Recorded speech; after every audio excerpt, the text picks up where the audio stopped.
को गाना पड़ेगा, जिंदगी प्यार का गीत है। ओम नमः शिवाय, ओम नमः शिवाय, ओम नमः शिवाय। हर हर महादेव, हर हर महादेव, हर हर महादेव। जाड़े की ठंडी रात और नववर्ष का शुभारंभ, आने वाला महाकुंभ मेला, और इस महाकुंभ मेले में जिंदगी प्यार का गीत है, इसे हर दिल को गाना पड़ेगा। अभी अभी जो है एक है कि कहा गया है कि कुंभ मेले की शुरुआत हो चुकी है और कुंभ में तरह तरह के साधु सन्यासी, अघोरी अवगढ़, तरह तरह के पंथ के लोग, तरह तरह के संप्रदाय के लोग, और साथ ही साथ सनातन से लेकर आम जनता, पब्लिक, सब कुछ, सब लोग कोई घोड़े पर, कोई हाथी पर अपनी सवारी निकालते हुए और अपने पंथ को प्रदर्शित करते हुए कुंभ मेले में स्नान करने के लिए पहुंच रहा है। नागा साधु की तो बात ही कुछ और है, जिसके सामने कोई टिक नहीं सकता, वही तो नागा है। और उस कुंभ के मेले में एक तुलसीदास जी का भजन है कि मुद मंगलमय संत समाजू, जो जग जंगम तीरथ राजू, राम भक्ति जहाँ सुरसरी धारा, सरई ब्रह्म विचार फवारा। मुद मंगलमय संत समाजू, जो जग जंगम तीरथ राजू, राम भक्ति जहाँ सुरसरी धारा, सरसई ब्रह्म विचार फवारा। हमारे शंकराचार्य आज बता रहे थे कि आप संगम में जाते हैं, कुंभ में जाते हैं, नहाने के लिए जाते हैं, तो वहाँ नहाकर मैल छुड़ाने के लिए नहीं जाते हैं। वो तो काम आप अपने घर में भी कर लेते हैं। आज सभी घरों में लगभग पानी है और वो एक बार तो स्नान करना चाहे तो कर ही सकता है। अगर आप संगम में इसलिए जाते हैं कि स्नान करने से आपके पाप धुल जाएंगे, तो ऐसी बात को शंकराचार्य जी ने कहा है कि संगम में साबुन लगाकर देह को मल कर मैल छुड़ाने के लिए आप नहीं जाते हो। इसी को तुलसीदास ने कहा है, मुद मंगल में संत समाजू, जो जग जंगम तीरथ राजू। जो जग जंगम, सारे संसार का जमावड़ा जहाँ होता है, जग जंगम तीरथ राजू, व तीरथ राज प्रयाग है। तो ये हिंदुस्तान की भूमि पर प्रयाग एक जगह है जहाँ पर कहा जाता है कि 3 नदियों का संगम है, गंगा, यमुना और सरस्वती। और इस संगम पर हर माह कुंभ मेले का, हर वर्ष कुंभ मेले का स्नान होता है, और हर 6 वर्ष में अर्ध कुंभ और 12 वर्ष में कुंभ होता है। कुंभ को, इस प्रयाग को प्रयागराज कहा जाता है। सभी तीर्थों का जो राजा है वह प्रयागराज है, और इस प्रयागराज में लोग खुशी खुशी अपने हुजूम के साथ, अपने पंथ के साथ, अपने सहचरों और साथियों के साथ, अपने चेलों के साथ जो है मुद मंगल में संत समाजू, और संत समाज वहाँ अपना धुनी रमाए, अपना प्रवचन किए हुए और अपनी अपनी आस्था के अनुसार वहाँ पर अपना ज्ञान बांटते हुए, लोगों को समझाते हुए, और आने वाले तीर्थयात्रियों को ब्रह्म विचार फवारा, मतलब वहाँ पर संतों के बीच में, ज्ञानियों के बीच में ब्रह्म की चर्चा हो रही है। ब्रह्म मतलब जो सर्वोच्च सत्ता है, उसकी चर्चा हो रही है। तो राम भक्ति जहाँ सुरसरी धारा, जहाँ गंगा की धारा प्रवाहित हो रही है, जहाँ संगम में धारा प्रवाहित हो रही है, जल की धारा प्रवाहित हो रही है। राम भक्ति जहाँ सुरसरी धारा, जहाँ प्रभु के गुणगान किया जा रहा है, प्रभु के गुणगान से संबंधित धाराएं प्रवाहित हो रही हैं। तो सरसई ब्रह्म विचार फवारा, जैसे फवारे से जल चारों तरफ फैलता है, उसी तरह से फवारे से चारों तरफ जल फैलता है, उसी तरह से ब्रह्म के विषय में विचार हो रहा है। तो सरसई ब्रह्म विचार फवारा यहाँ पर किया जा रहा है। तो यहाँ पर अभी कहानी और घटनाएं कुछ और होती हैं। क्या सर, एक माँ का पुत्र लड़ाई में लड़ने के लिए बॉर्डर पर जाता है और वो वहाँ पर शहीद हो जाता है। उसको अपने पुत्र से, उसका एक मात्र पुत्र था, जिससे उसकी जीवन की सारी आशाएं टिकी हुई थीं और जिसके जीवन के आधार पर ही उसका जीवन चलता था। ऐसे में उस माँ के पुत्र के चले जाने के कारण उस माँ को बहुत कष्ट हुआ और वह माँ बहुत दुखित होती है और उसका जीवन नरकमय हो जाता है। वह परेशान होती है, सोचती है कि अब क्या करें, क्या नहीं करें, कैसे जीवन जिएंगे, कैसे ज़िंदगी में आगे बढ़ेंगे। लेकिन ऐसी स्थिति में भी कहा गया है कि जो हो गया उसको स्वीकार कर लें और जो हो गया है उसको स्वीकार कर लें और आगे बढ़ें। यदि आप अपने जीवन में किसी घटना के हो जाने के बाद वहीं पर रुके रहते हैं तो आपका जीवन नरकमय हो जाता है और ऐसी स्थिति में जीवन की धारा प्रवाहित होती है और आप अपने जीवन में दुखित होते हैं। कुछ दिनों बाद वो माँ बहुत दुखी थी और मेज के नीचे अपने पुत्र का रखा हुआ एक लेटर पढ़ा जिसमें उसने लिखा था कि आपने मेरे जीवन को संवारा, सजाया, आगे बढ़ाया और ये कहा है कि कोई भी परिस्थिति आ जाए उसमें अपने को जीना सीखना है। ऐसे में आप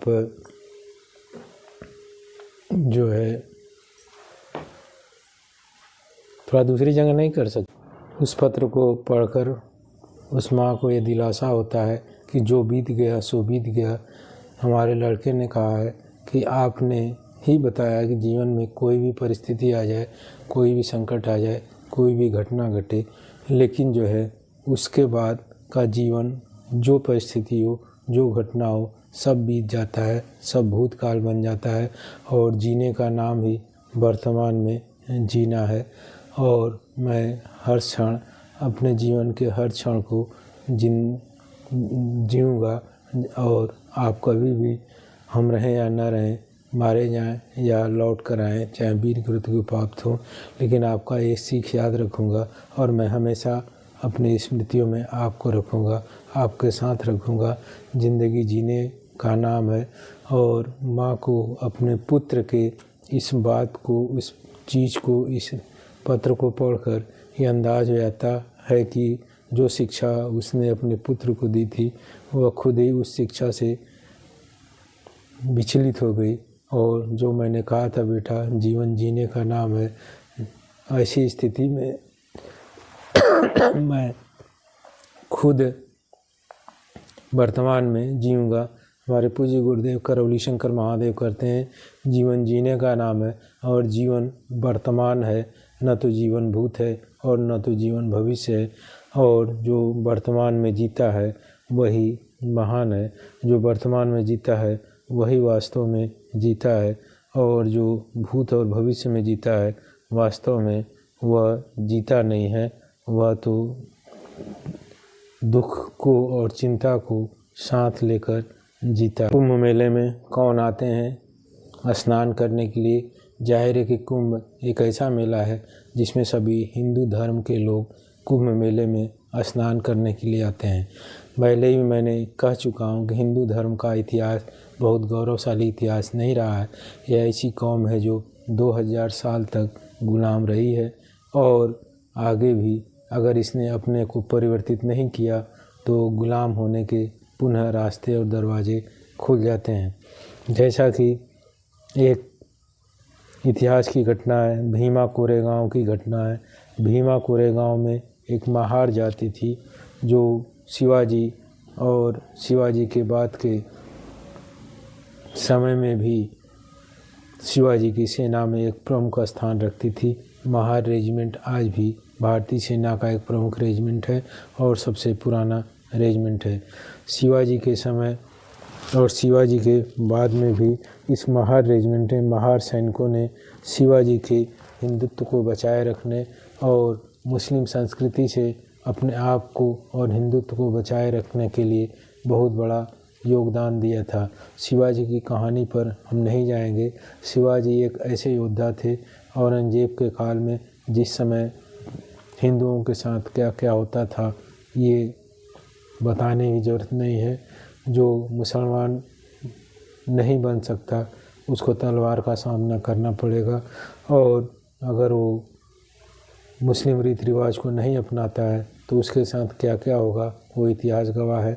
ऐसी स्थिति में शिवाजी ने एक तरह से हिंदुत्व का बीड़ा उठाया और आगे बढ़ने का, और मुस्लिम उस तरह की उस समय की संस्कृति, जो मुस्लिम संस्कृति थी उस समय की एक राज व्यवस्था जो मुस्लिम धर्म पर आधारित थी, वो अपने पाँव फैला रही थी, और इतना फैला चुकी थी कि ऑक्टोपस की तरह से उसकी सारी शक्ति सारे हिंदुस्तान को कवर कर चुकी थी।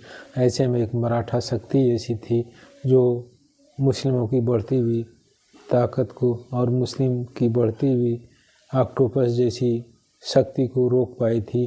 और शिवाजी को भी हमारे हिंदू धर्म के मतावलंबियों ने राज तिलक करने से इस बात से इनकार कर दिया कि शिवाजी क्षत्रिय नहीं है। जो धर्म अपने ही अनुयायियों को ब्राह्मण, क्षत्रिय, वैश्य और शूद्र में बांट के रखता हो, वह धर्म भला दूसरे द्वारा गुलाम न बनाया जाए। वह मतावलंबी, वह धर्मावलंबी दूसरे द्वारा न गुलाम बनाया जाए। ये तो बहुत ही आश्चर्य की बात है। ऐसी स्थिति में वही हुआ, और हिंदू 2000 सालों तक, हजारों सालों तक दूसरे धर्मावलंबियों द्वारा गुलाम बनाए गए और रौंदे गए, और उनकी बहू बेटियों की इज्जत लूटी गई। ऐसी स्थिति में फिर यहाँ पर संत समाज जो कुंभ में इकट्ठा हुआ है, होने जा रहा है, उसमें कहा गया कि तीर्थराज संघ समाज, तीर्थराज प्रयाग में मुद मंगल में संत समाजू, जो जग जंगम तीरथ राजू, राम भक्त जहाँ सुर सरिधारा, सरसई ब्रह्म विचार फवारा। जो धर्म ब्रह्म का विचार करता है और ब्रह्म की बड़ी बड़ी बातें करता है, और वो कहता है सारा जगत ब्रह्म का ही एक लीला है, सारा संसार ब्रह्म में ही व्याप्त है, आदि और अंत ब्रह्म में ही है। सनातन कहता है शिव ही आदि है और शिव ही अंत है, शिव से बाहर कुछ भी नहीं है, सब कुछ शिव में ही विराजमान है, और सब कुछ शिव में ही समाप्त होता है, और सब शिव से उत्पन्न होता है।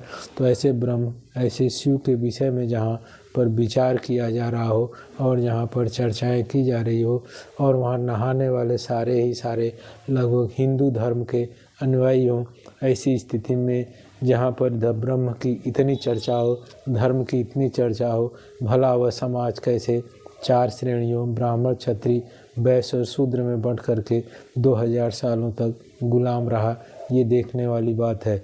सबसे बड़ी स्थिति तो ये थी कि अछूत कहे जाने वाली जातियाँ, जिसको गंगा का दर्शन भी करना पाप है, और जो किसी तरह से छू ली जाए तो बहुत बड़ा पाप माना जाता है।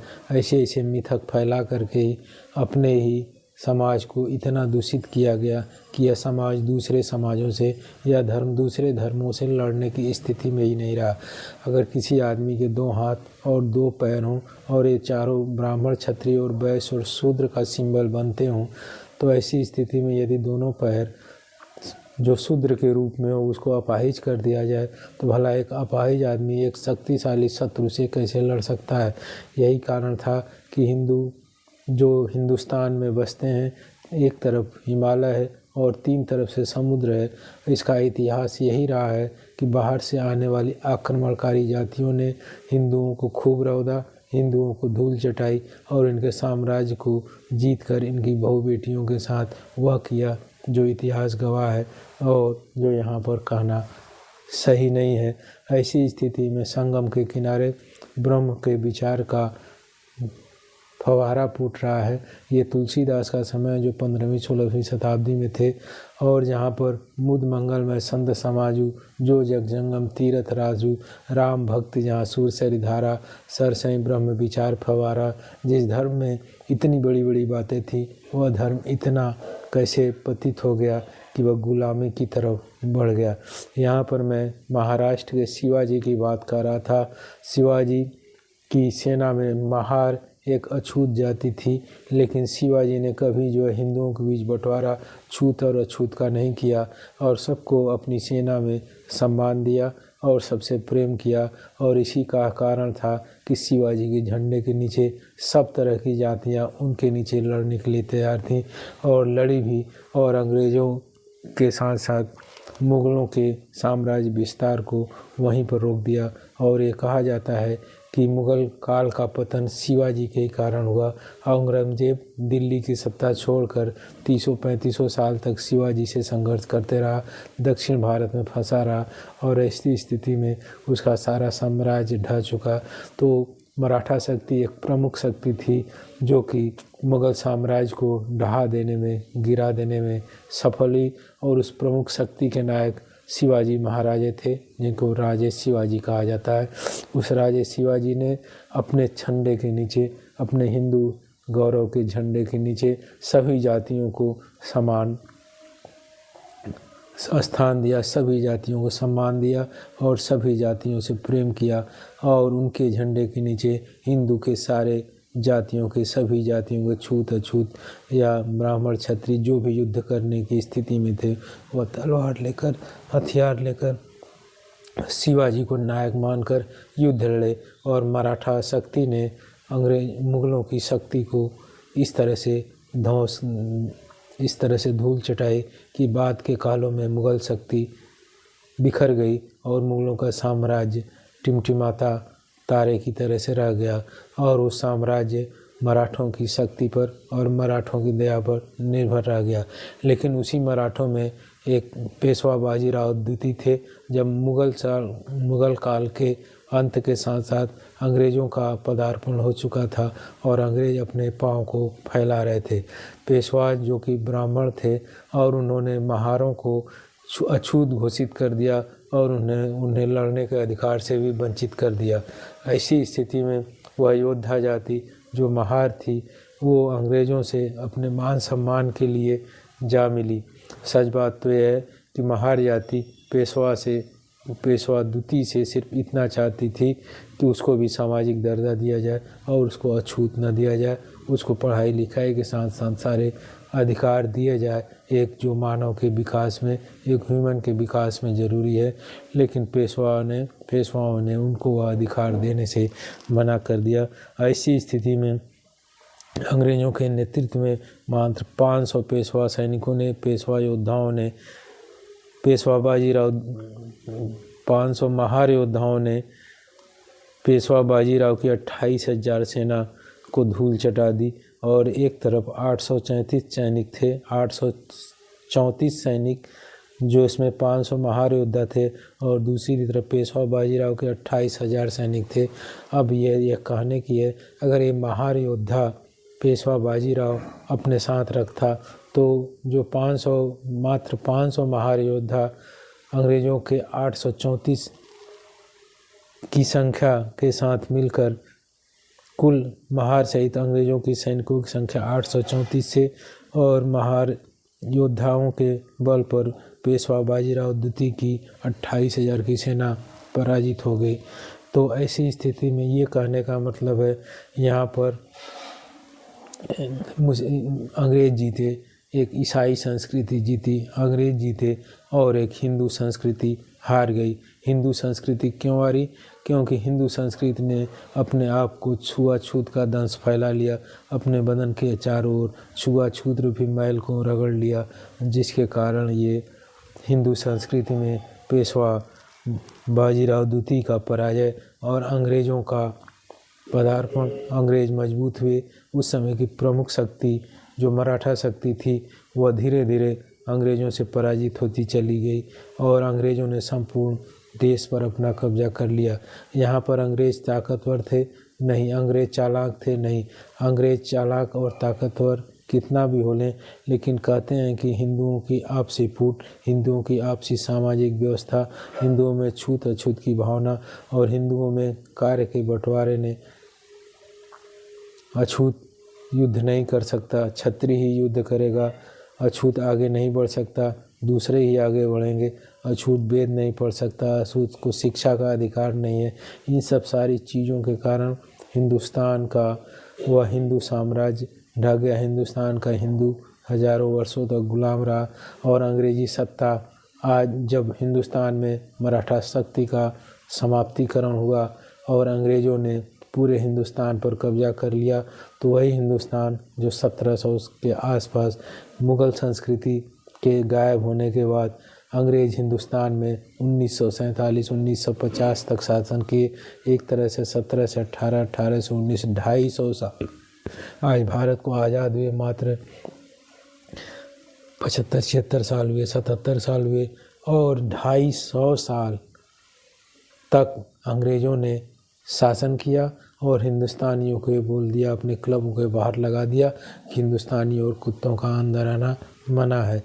ऐसी स्थिति में भी हिंदुस्तान के रहने वाले लोग यदि ये नहीं समझे तो कल ऐसी भी स्थिति आ सकती है कि फिर ये तख्ती बोर्ड पर बाहर लग सकती है कि हिंदुस्तानियों और कुत्तों का अंदर आना मना है। ये पहले ही फक्कड़ सिंह को कल्कि महाराज ने बता दिया था कि इतिहास अपने आप को दोहराता है।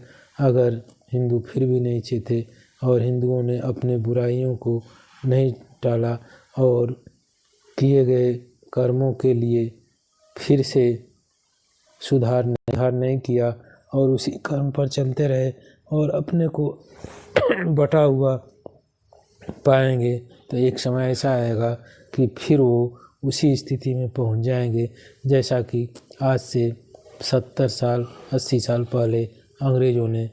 महाकुंभ में एक संत जी बता रहे थे, जड़ चेतन गुण दोषमय विश्व किन्न करतार, हंस संत हंस गुण गहई पद परिहरिवार विकार। कहते हैं कि जैसे हंस होता है, भारतीय मिथक है कि पानी में दूध मिलाकर हंस के सामने रख दिया जाए तो हंस दूध पी लेता है और पानी छोड़ देता है। और इसी तरह से परिहरिवारी विकार तो जड़ चेतन गुण दोष में विश्व किन्न करता। यदि हम आँखों को खोल कर देखें तो ये सारे संसार में जड़ और चेतन दो तरह के जीव हैं। पत्थर जड़ है, पहाड़ जड़ है, वृक्ष चेतन है जो बढ़ता है, जो हरियाली रखता है। सभी चलने वाले जीव, सूअर, कुत्ता, बिल्ली, मनुष्य सभी जड़ के साथ चेतन है। तो जड़ से चेतन का विकास होता है। तो जड़ चेतन गुण दोष में विश्व किन्न करतार। करतार माने ब्रह्मा ने, जिसको कि अभी मैंने पहले ही कहा, ब्रह्म शिव ने जड़ चेतन गुण दोष में, गुण और दोष दोनों तरह की कलाएं और जड़ और चेतन दो तरह की स्थिति होती है। इस जगत का विस्तार है। इस जगत में जड़ और चेतन स्थिर है और चलायमान है, इस तरह की स्थिति है। और साथ ही साथ गुण है और दोष है, इस तरह की स्थिति है। लेकिन सब कुछ विश्व किन्न करतार, उस करतार, उस शिव, उस ब्रह्म में ये सब उसकी ही परिणति है, उसके में ही समाहित है, उसकी ही व्युत्पत्ति है, उसका ही प्रदर्शन है। तो जड़ चेतन गुण दोष में ये उसकी अभिव्यक्ति है, जिसको कहते हैं रिप्रेजेंटेशन है, कि सारा संसार इस तरह से रिप्रेजेंट है, अभिव्यक्त है उस ब्रह्म का, उस शिव का, जड़ चेतन और गुण दोष में। और साथ ही साथ इस जगत में जो भी प्राणी आता है उसको जो है हंस की तरह से गुणों को धारण कर लेना चाहिए और अवगुणों को छोड़ देना चाहिए। परिहरिवार विकार, तो परिहरिवार विकार में दूसरों से गुण जो है उसको ले लेना चाहिए और अवगुणों को छोड़ देना चाहिए। हमने ये नहीं देखा, हिंदुओं ने ये नहीं देखा, कल्कि महाराज हिंदुओं को शिक्षा देते हुए फक्कड़ सिंह को बता रहे थे कि हिंदुओं ने ये नहीं देखा कि तुम बटे थे तो कटे थे, बटोगे तो कटोगे। अभी एक प्रमुख नेता ने कहा बटोगे तो कटोगे। तो बटोगे का मतलब यही है कि यदि तुम छूत अछूत ब्राह्मण क्षत्रिय वैश्य शूद्र में बटोगे तो फिर से गुलाम बनोगे, फिर से काटे जाओगे। जैसे बकरा कसाई को काटता है वैसे ही तुम भी काटे जाओगे। तुम्हारी स्थिति अपने आसपास के मुल्कों में देख लो क्या है। एक ही ऐसा मुल्क है जहाँ पर हिंदू बचे हैं। कल्कि महाराज कह रहे थे फक्कड़ सिंह से कि अगर ये हिंदू नहीं सुधरा तो हिंदू इतिहास के पन्नों में चला जाएगा। तो जड़ चेतन गुण दोष में विश्व कीर्ण करतार हंस संत हंस गुण गहि पद परिहरिवार विकार। संत वही है, सज्जन वही है, सच्चा हिंदू वही है जो गुणों को धारण करता है और अवगुणों को छोड़ देता है, हंस की तरह होता है। और यदि वह हिंदू सच्चा नहीं है तो वह जाति और ब्राह्मण क्षत्रिय वैश्य शूद्र में अपने को छोटा और दूसरे को बड़ा करके ही मानते रहेगा और अपनी स्थिति फिर उस स्थिति में ला दिया जाएगा कि जैसा कि अंग्रेज़ों ने लिखा था हिंदुस्तानी और कुत्तों का अंदर आना मना है। वहाँ पर एक क्लास में मास्टर साहब पढ़ा रहे थे, 2 लकीरें बराबर थी। एक ने कहा, मास्टर साहब ने चैलेंज रखा कि इन 2 लकीरों में से एक को बड़ी करनी है और एक को छोटी करनी है। 2 ही होनहार छात्र उठे।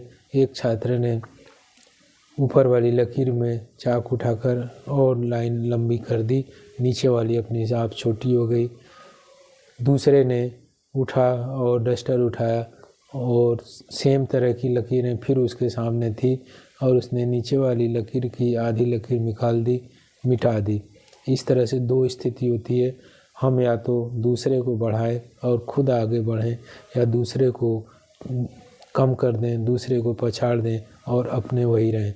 यह हिंदू समाज उसी तरह से था। कल्कि महाराज ने कहा यह हिंदू समाज उसी तरह से है कि ये अपने आप में गुमान पाले रहता है, दूसरे को अपने से नीचे वाले को छोटा दिखाता है और छोटा दिखाकर अपने को बड़ा महसूस करता है। क्षत्रिय, ब्राह्मण, वैश्य और शूद्र से वैश्य अपने को बड़ा महसूस करता है कि उसके सामने शूद्र है, छोटा है। क्षत्रिय अपने को वैश्य और शूद्र से बड़ा महसूस करता है क्योंकि उसके सामने वैश्य और शूद्र छोटे हैं। और साथ साथ ब्राह्मण अपने को तीनों का राजा समझता है क्योंकि उसके सामने क्षत्रिय, वैश्य और शूद्र तीनों छोटे हैं। ऐसी स्थिति में दूसरे को छोटा दिखाकर अपने को बड़ा करने की यह परंपरा जो हिंदू समाज में थी वह हिंदू समाज को गुलाम बनाई और सदियों तक गुलाम बनाई रखी और इसकी इज्जत की तार तार किया। ऐसी स्थिति में कल्कि महाराज कहते हैं कि हिंदुओं के उत्थान के लिए और उद्धार के लिए एक ही है कि उस क्लास के टीचर की तरह से जो स्टूडेंट उठा और पहली लाइन को और बड़ा कर दिया, दूसरी लाइन अपने आप छोटी हो गई। अगर हिंदुओं को फिर से संभलना है, फिर से आगे बढ़ना है और हिंदू की सत्ता सारे संसार में बनी रहे और हिंदू फिर से विश्व गुरु बने तो हर एक को आगे बढ़ाना होगा। ब्राह्मण, क्षत्रिय, वैश्य, शूद्र में शूद्र को भी ब्राह्मण की तरफ ले जाना होगा, वैश्य को भी क्षत्रिय ब्राह्मण की तरफ ले जाना होगा और क्षत्रिय को भी ब्राह्मण की तरफ ले जाना होगा। और सच बात तो ये है कि सबको अपने से ऊपर ले जाना होगा। ऐसी स्थिति में ले जाना होगा कि जो जैसी योग्यता रखता है उसको वहाँ तक पहुँचने की मार्ग प्रशस्त हो और वहाँ तक पहुँचने का मार्ग खुला रखे। यही उनकी उन्नति का मूल आधार है। सभी उन्नति का मूल एक ही मूल है कि नीचे वाले को, अपने से कमज़ोर को ऊपर उठाओ, तुम खुद ऊपर ही उठ जाओगे। जैसा कि हमारे पूज्य गुरुदेव करौली शंकर महादेव ने कहा है कि एक ही बात बस लिखी हुई है सारे वेद शास्त्रों में, जो छोटे बड़े, ऊंच नीच, छूत अछूत, ब्राह्मण क्षत्रिय, वैश्य शूद्र, कौन किससे बड़ा, कौन किससे छोटा, कौन देखने लायक है, कौन छूने लायक है, कौन नहीं छूने लायक है। जात में भी जात में बड़ी जाति, छोटी जाति, और जाति में भी गोत्र, बड़ा गोत्र, छोटा गोत्र। इसने हिंदू समाज को इस तरह से बांट दिया। कल्कि महाराज ने कहा कि इनका उद्धार होना ही संभव नहीं, असंभव सा हो गया। इसीलिए ये 2 से 2500 सालों तक गुलाम रहे।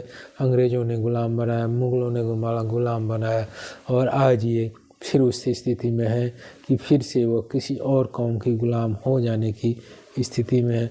ऐसी स्थिति में उस एक ही रास्ता बचता है कि उस क्लास की तरह से जहाँ पर स्टूडेंट ने लकीर को बड़ा कर दिया, नीचे वाले को बिना छोटा किए हुए, इसी तरह से समाज के उस हर बिंदु को, उस हर शख्स को, उस हर यूनिट को ऊपर जाने की में मदद करें और पूरे समाज को बुद्धिमत्तापूर्ण, पूरे समाज को गौरवशाली और पूरे समाज को ऊंचाई तक पहुंचने में, बुद्धिमान होने में, समझदार होने में सहयोग करे, तभी इस हिंदू समाज का उद्धार हो सकता है।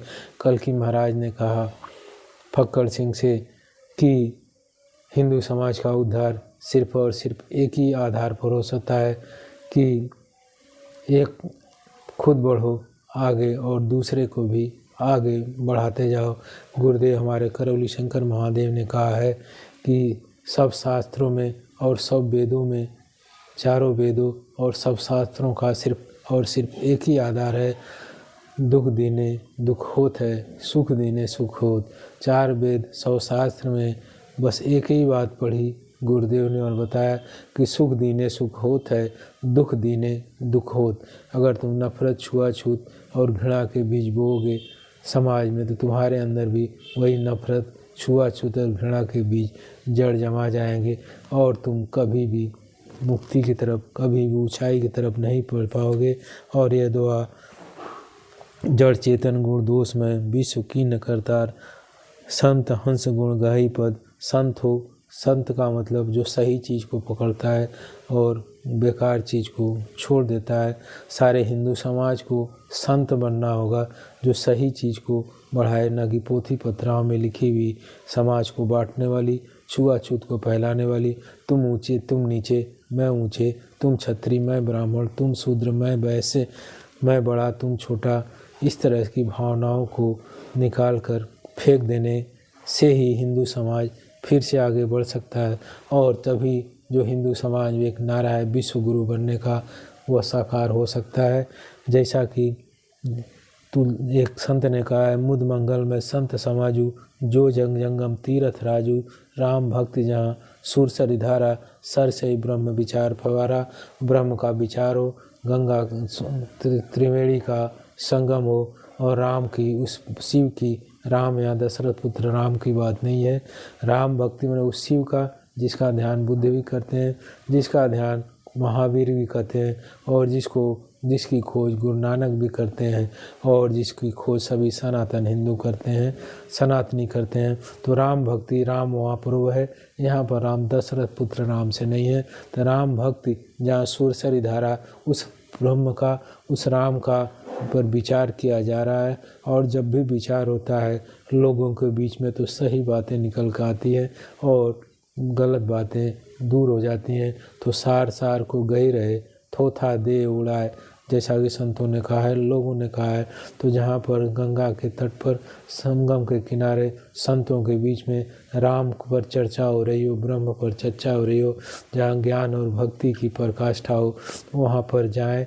और संगम में यदि इस भाव से जा रहे हैं कि हम संगम में जाके संतों के दर्शन करेंगे और उनके संगत का, उनके सत्संग का और उनकी राम भक्ति का और उनकी वाणी और ज्ञान से लाभ उठाएंगे, तो हम असली संगम का स्नान कर रहे हैं और केवल नहाकर मैल धोने के लिए जा रहे हैं। तो एक तरह से गंगा माँ को आप गंदा करने के लिए जा रहे हैं। लेकिन कुंभ मेले में पधारे हुए सभी संतों को ये सोचना होगा, सभी धर्म, सभी पंथों को ये सोचना होगा, सभी महंतों को ये सोचना होगा कि कैसे हिंदू समाज को पुनः पुनर्मार्जित कर विश्व गुरु की तरफ ले जाया जा सकता है। वह कल्कि महाराज का दिया हुआ है संदेश कि ब्राह्मण, क्षत्रिय, वैश्य, शूद्र में बटा हुआ है हिंदू, छूत और अछूत में बटा हुआ है हिंदू, कुल और गोत्रों में बटा हुआ है हिंदू। जब तक बटा हुआ है तब तक कटा हुआ है। इसीलिए एक महान राजनेता ने कहा है कि बटोगे तो कटोगे। यह बहुत बड़ी भविष्यवाणी है उसकी कि अगर बटोगे तो कटोगे। तुम्हारी हिंदुओं की दशा तुम्हारे पड़ोसी बांग्लादेश में क्या है, तुम्हारे हिंदुओं की दशा तुम्हारे पड़ोसी पाकिस्तान में क्या है, और बची खुची स्थिति तुम्हारी हिंदुस्तान में है। और ऐसी भी स्थिति नहीं आए कि एक समय आए कि हिंदुस्तान को हिंदुस्तान न कहकर इसको कोई मुगलिस्तान, कोई ईसाई स्थान या अन्य नाम देना इतिहास में ज़रूरी हो जाए और हिंदू इतिहास के पन्नों में गुजर जाए। इसी के साथ हम इस बात से पुनः दोहरा देते हैं कि गंगा के तट पर मुद मंगल में संत समाजू, जो जग जंगम तीरथ राजू, राम भक्ति जहाँ सुर सरि धारा, सरसई ब्रह्म विचार फवारा। और जड़ चेतन गुण दोष में विश्व कीर्ण करतार, संत हंस गुण गही पद परिहरिवार विकार। ओम नमः शिवाय, ओम नमः शिवाय, ओम नमः शिवाय।